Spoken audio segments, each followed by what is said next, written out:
The grand court of the Jareth Collective was not a place where silence came easily. The walls were grown, not built, shaped from living crystal that softly hummed with thought and memory. Every movement sent faint ripples of sound through the chamber, translating emotion into vibration. For thousands of cycles, this hall had heard declarations of war, alliances, and the measured voices of species older than stars. But on this cycle, silence fell heavier than ever before. At the center of the court stood Lireth. She was small by Jareth standards, her form slender and softly luminescent, with petal-like membranes folded close to her sides. She was young, barely past her first growth phase, and yet she stood alone before the alien queen and the gathered representatives of 100 worlds. Her biolight flickered faintly, a sign of controlled emotion. The court had expected fear. They had expected confusion. They had expected the usual story of survival after a lost expedition. They had not expected the word she spoke. "He is my parent," Lireth said. The word echoed through the chamber, not just as sound but as meaning. The crystal walls shuddered, unsure how to translate it. The court reacted instantly. Tendrils stiffened. Carapaces clicked. Neural crests flared in disbelief. Among the Jareth, the concept of a parent was sacred and singular. One was born to a lineage, and that lineage defined identity forever.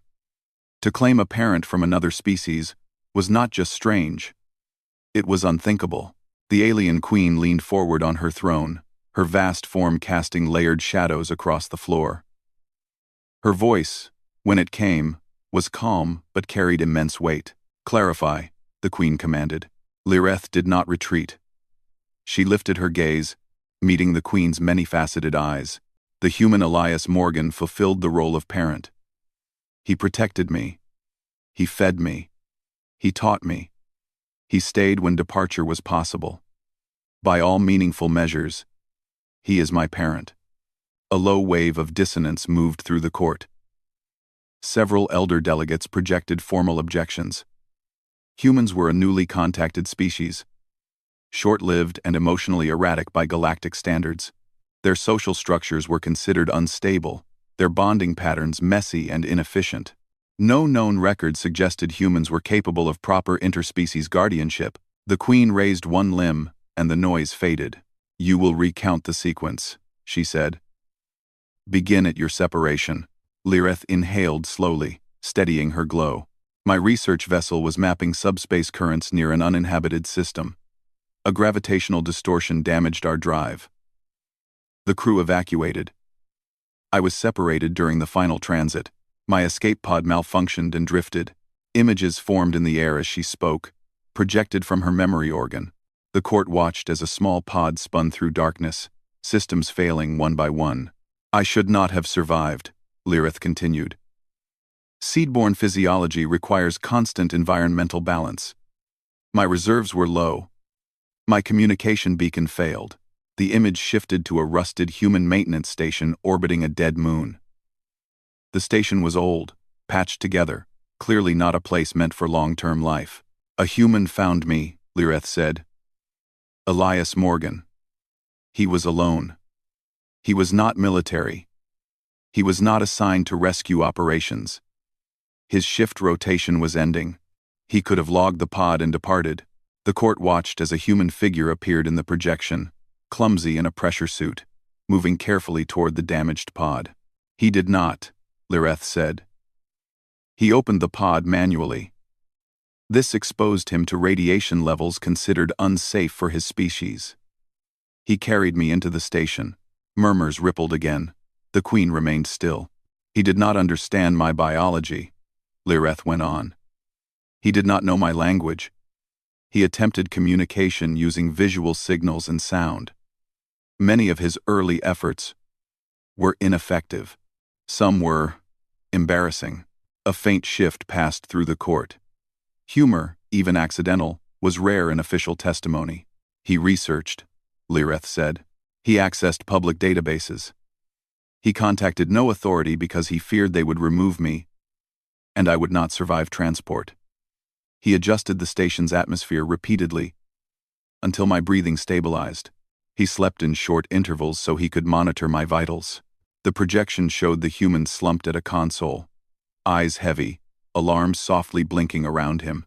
During my growth phase, Lireth said, I experienced pain and instability. My species normally undergoes this in communal nests, surrounded by caretakers. Elias had none of this knowledge. He stayed awake for 36 human hours to ensure I did not decline. One of the elder delegates projected disbelief. This could be imprinting, the delegate suggested. A stress bond. Misinterpretation of care. Lireth turned slightly toward the voice. I am trained in xenopsychology, she replied. I considered this possibility. It does not apply. The Queen's attention sharpened. Explain. Imprinting is unilateral, Lireth said. This bond was mutual. Elias adjusted his behavior to my needs without expectation of return. He spoke to me even when he believed I could not understand. He created routines. He gave me a name sound that matched my biolite frequency. He apologized when he made mistakes. Apologies caused another wave of confusion. Among many species, error was a flaw to be concealed, not acknowledged. He referred to me as kid at first, Lireth added. Later, he used daughter. I asked him why. He said it was because I mattered to him, and words helped humans remember that. The court was very quiet now. The alien queen rose slightly from her throne, her voice resonating deeply through the living hall. And you accepted this designation? Yes, Lireth said without hesitation. Because he acted as a parent long before he named himself one. The Queen considered this. Did he restrict your autonomy? No. Did he attempt to shape your loyalty toward his species? No. Did he claim ownership? No, Lireth said. He said I was my own person. He said his job was to help me grow strong enough to choose my own path. That answer caused something unprecedented. The crystal walls did not merely translate emotion. They amplified it. A deep, unfamiliar resonance filled the chamber. It was recognition. Still, skepticism remained. Humans are known for inconsistency. Another delegate projected. What occurred when rescue became possible? See. The image shifted again. A human rescue signal flashed across the station monitors. Elias prepared my transport personally, Lireth said. He reinforced my containment field. He calibrated the environment.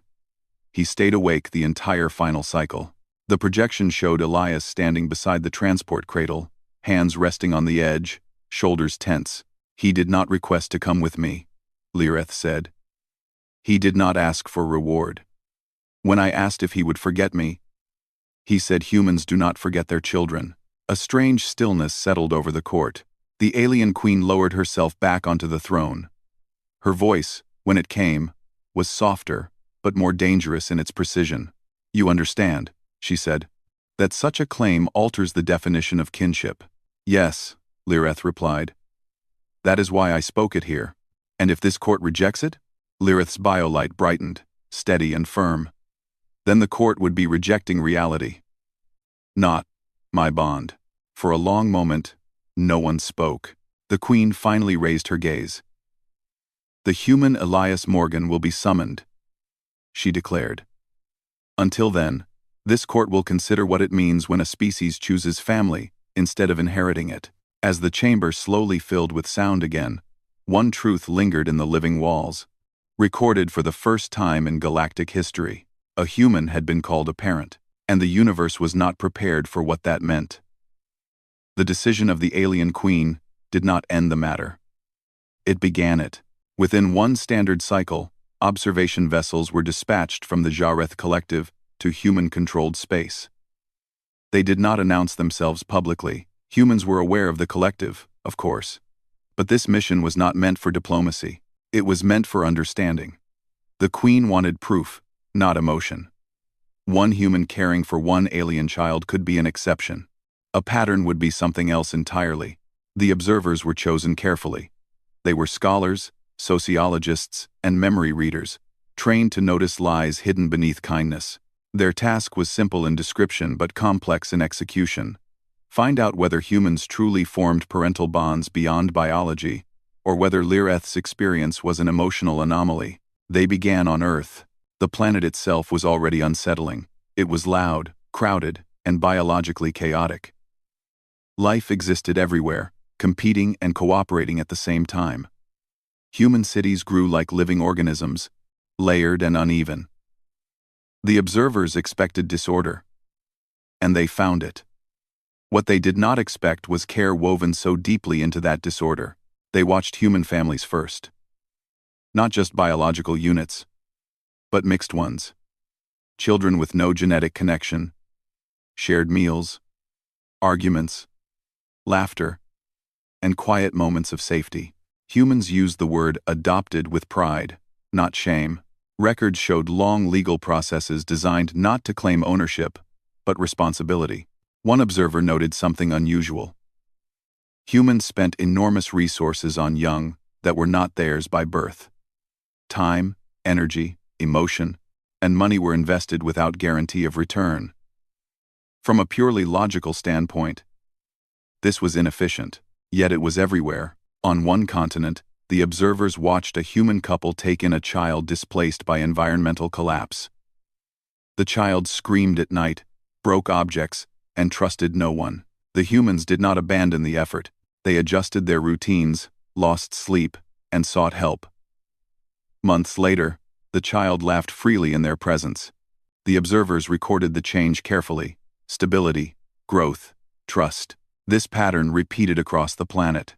They moved outward, to human colonies, where resources were scarce and survival required cooperation. There, they found something even more disturbing to their expectations. Humans did not reduce care under pressure. They expanded it. Orphaned children were absorbed into households without question. Communal care formed naturally, without central command. One observer sent a private transmission back to the Queen. "This behavior is not rare," the message read. "It is foundational." Still, the Queen wanted more. She wanted to understand Elias Morgan. The observers traced his records. He was unremarkable by most measures. A maintenance engineer. No military background.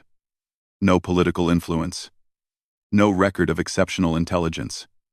He had no surviving biological children. No partner at the time of the incident. By all projections, he was not a candidate for extraordinary behavior. They traveled to the station where Lireth had been found. The station was smaller than expected. Old, patched with mismatched components from different eras of human expansion. It was functional, not elegant. The observers scanned environmental logs and personal records, reconstructing the weeks Elias had spent caring for Lireth.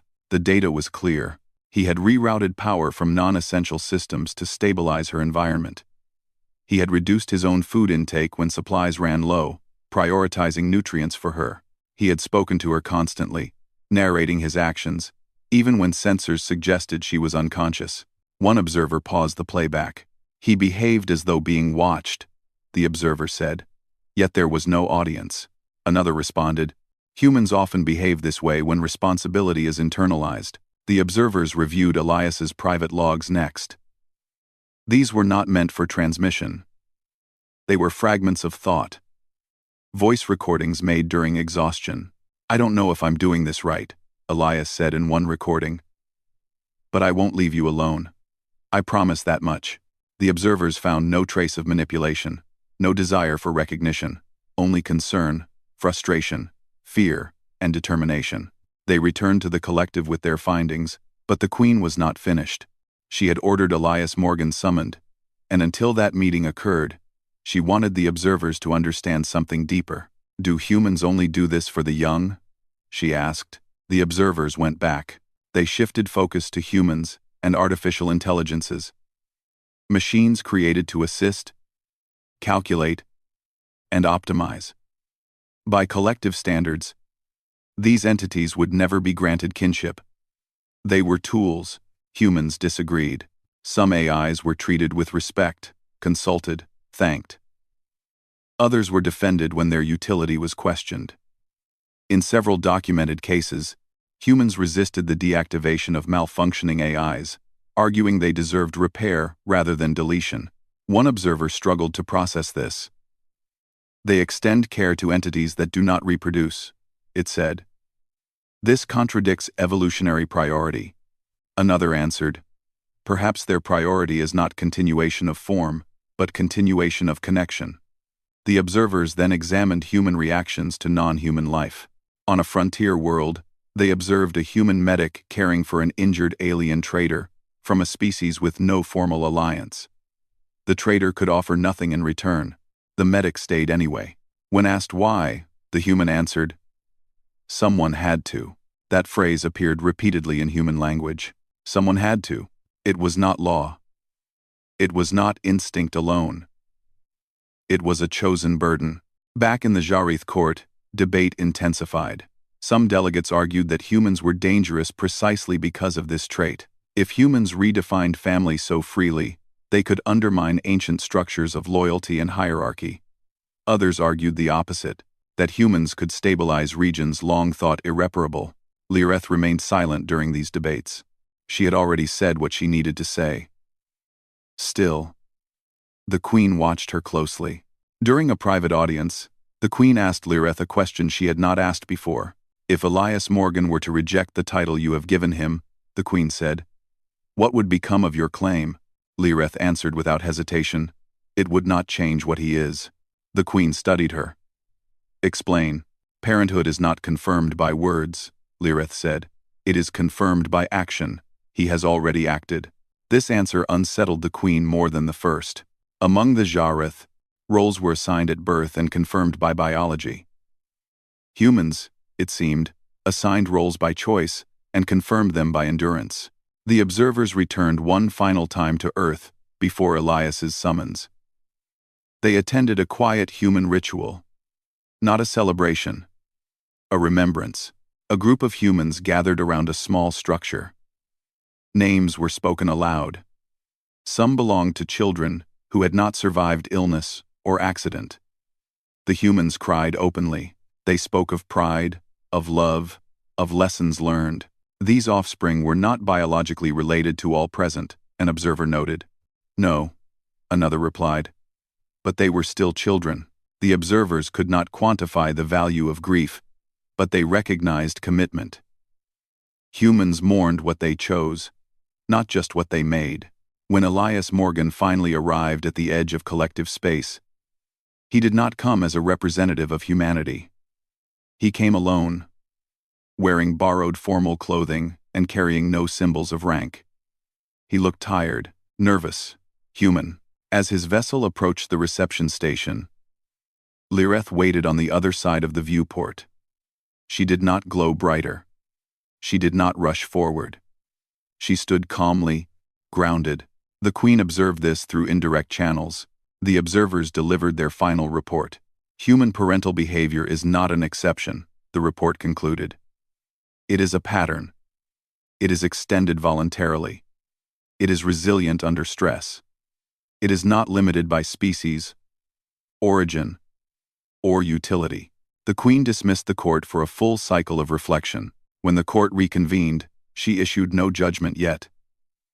Instead, she announced the next step. The human will speak, she said. Not as a subject of analysis, but as himself. Across the collective, ancient systems adjusted. Laws prepared for revision. Definitions long thought immutable began to bend. All because one small alien had survived long enough to call a human her parent.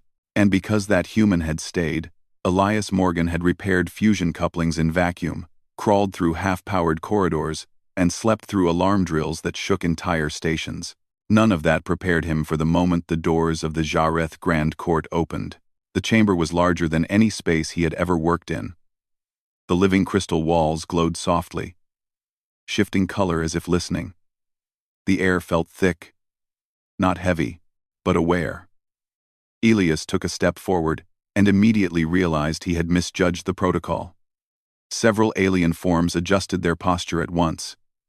Someone made a sound that might have been disapproval. Elias stopped walking. "I'm sorry," he said aloud, unsure who needed to hear it. "I was told to stand." Somewhere, the sound translators hesitated. then carried his words through the hall. A ripple passed through the court. Not laughter. Exactly. Something close to surprise. The alien queen watched him from her elevated throne. She had observed entire civilizations collapse without changing her posture. Now, she leaned forward slightly. "Human Elias Morgan," she said. "You stand before this court because an unprecedented claim has been made in your name." Elias swallowed. He had rehearsed explanations during the journey. None of them felt adequate now. He looked around, taking in the many eyes, crests, and shifting lights focused on him. "I didn't plan any of this," he said carefully. "If I've broken a law, I didn't know it existed." That, too, caused a stir. "You are accused of nothing," the queen replied. "You are here to explain yourself." Elias nodded. "I'll do my best."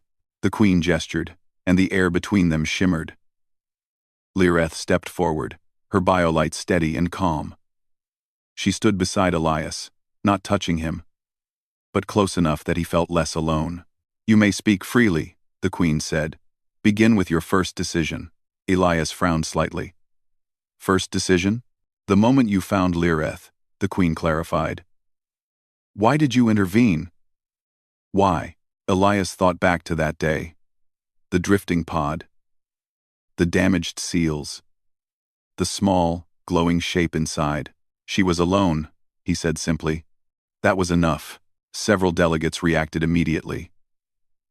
The queen raised a limb, allowing Elias to continue. "I didn't know who she was," Elias said.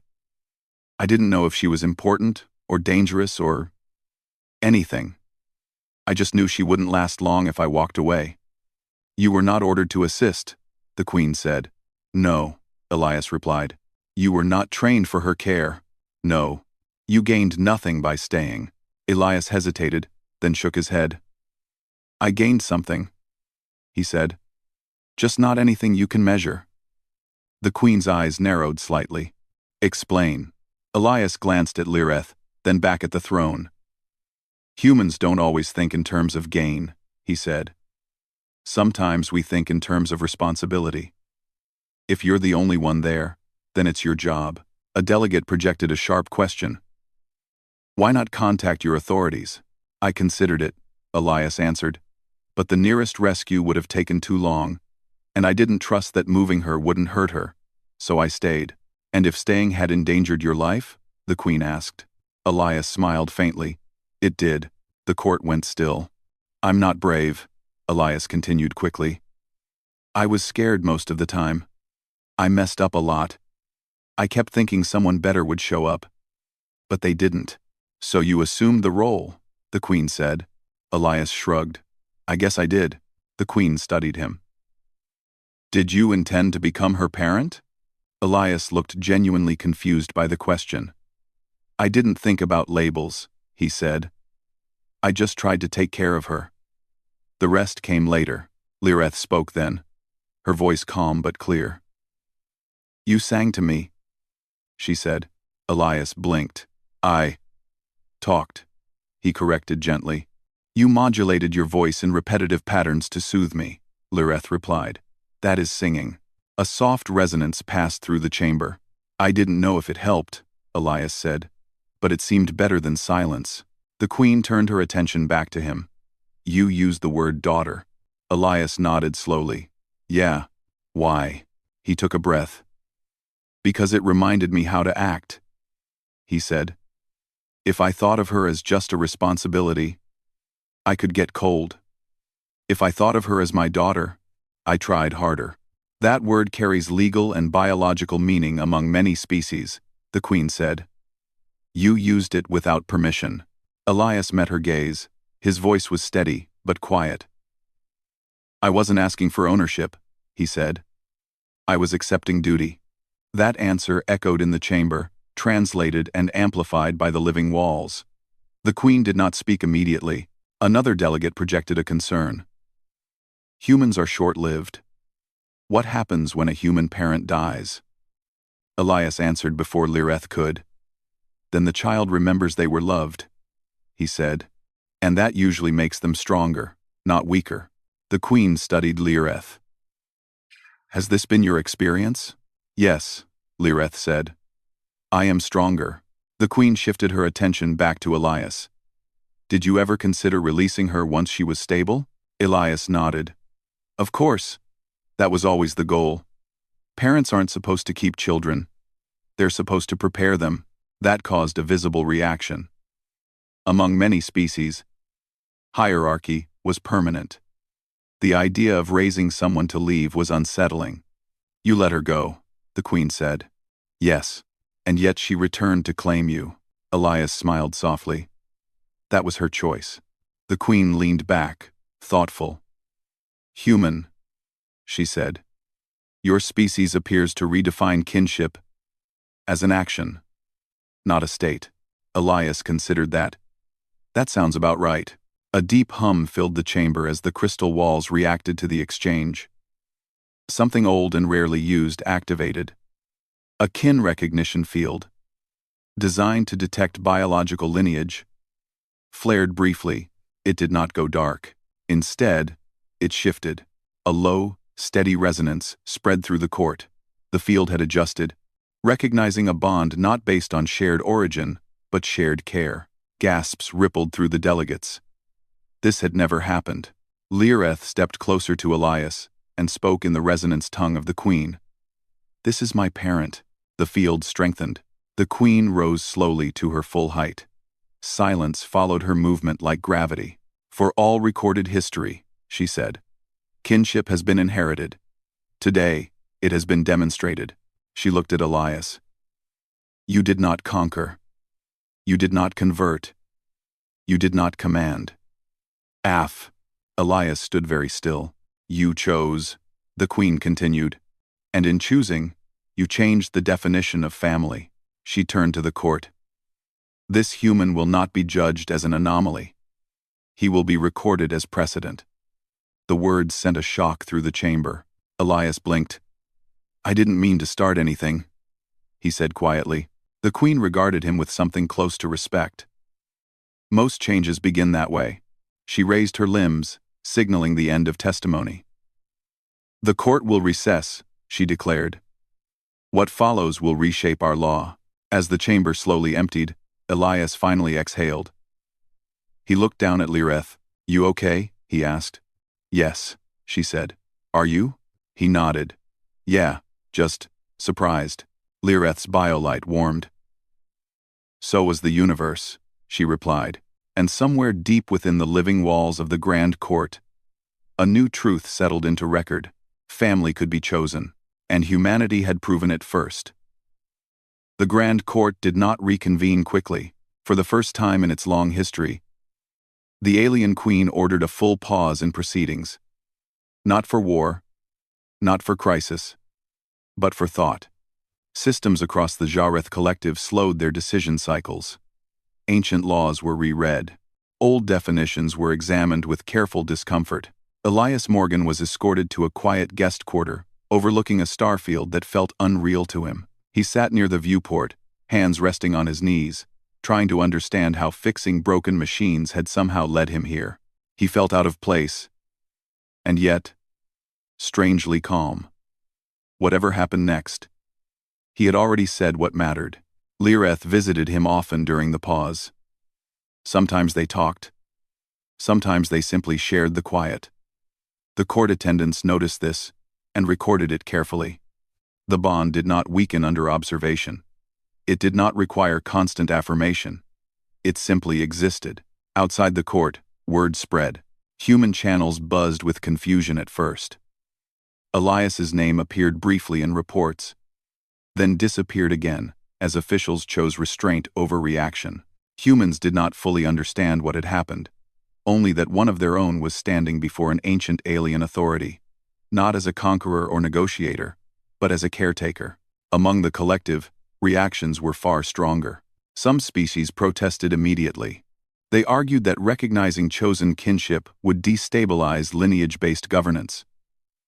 Others feared cultural dilution. A few, quietly, felt something else entirely.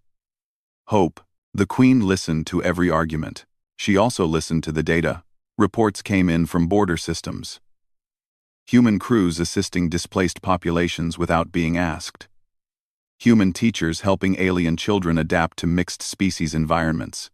Human engineers staying behind after contracts ended because no one else knew how to keep failing systems alive. Again and again, the same pattern appeared. Humans stayed. When the court finally reconvened, the chamber felt different. The crystal walls glowed with deeper color, heavy with stored memory. Elias stood where he had before, but this time, he was not alone. Representatives from many species had requested presence. Not to challenge, but to witness. The alien queen rose. For generations beyond counting, she said. This court has defined kinship by origin, loyalty by blood, and responsibility by command. These definitions have preserved us. They have also limited us. She turned her gaze toward Elias and Lireth.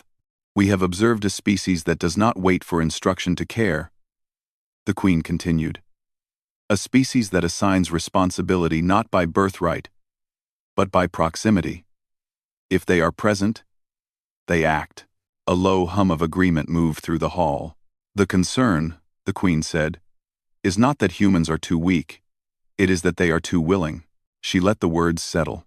Willing to take in what others abandon. Willing to claim what does not belong to them. Willing to call it family. She raised one limb, and a projection filled the chamber. New legal language, glowing and unfinished. Therefore, the queen declared, this court recognizes chosen kinship as valid across species, provided it is mutual, sustained, and free of coercion. The reaction was immediate and overwhelming. Some delegates projected shock, others relief. A few signaled approval without hesitation. The queen was not finished. Humanity, she said, will be designated a custodial species. Elias stiffened slightly at the unfamiliar term.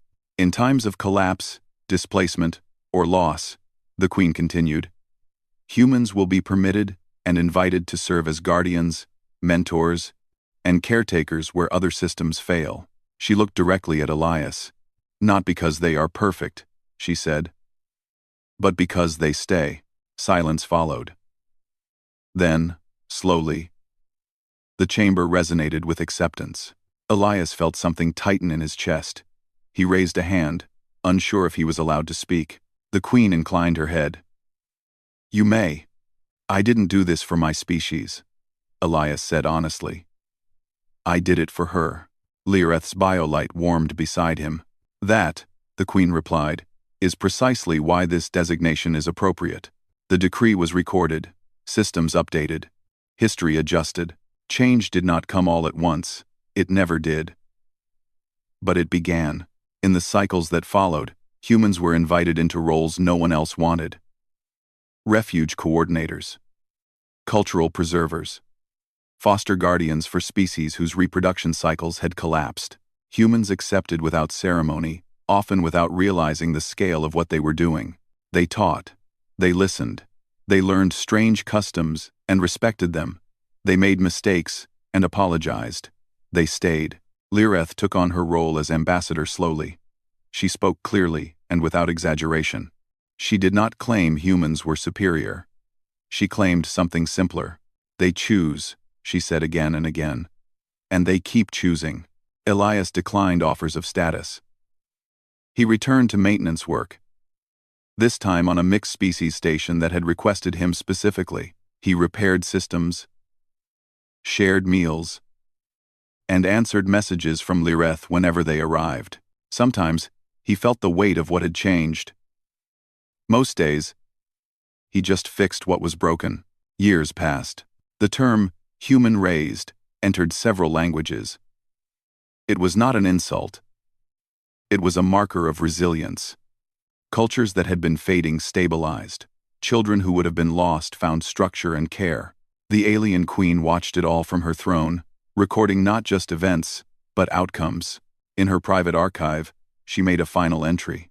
Power is often measured by what a species can take, she recorded. Humanity measures power by what it can carry. On a quiet cycle, long after the court had moved on to other matters, Elias received a message. Lireth had completed her first full term as ambassador. She had addressed the court alone. She had used no dramatic language. She had ended her address with a single statement. "I am seedborn by birth," she had said. "Human by upbringing. I am both. And I am whole." Elias smiled at the message and returned to work. In the vastness of space, fleets still moved, politics still shifted, and stars still burned out. But something steady had been added to the universe. A simple idea. Family was not something you inherited. It was something you chose to build, and once built, humanity would not walk away.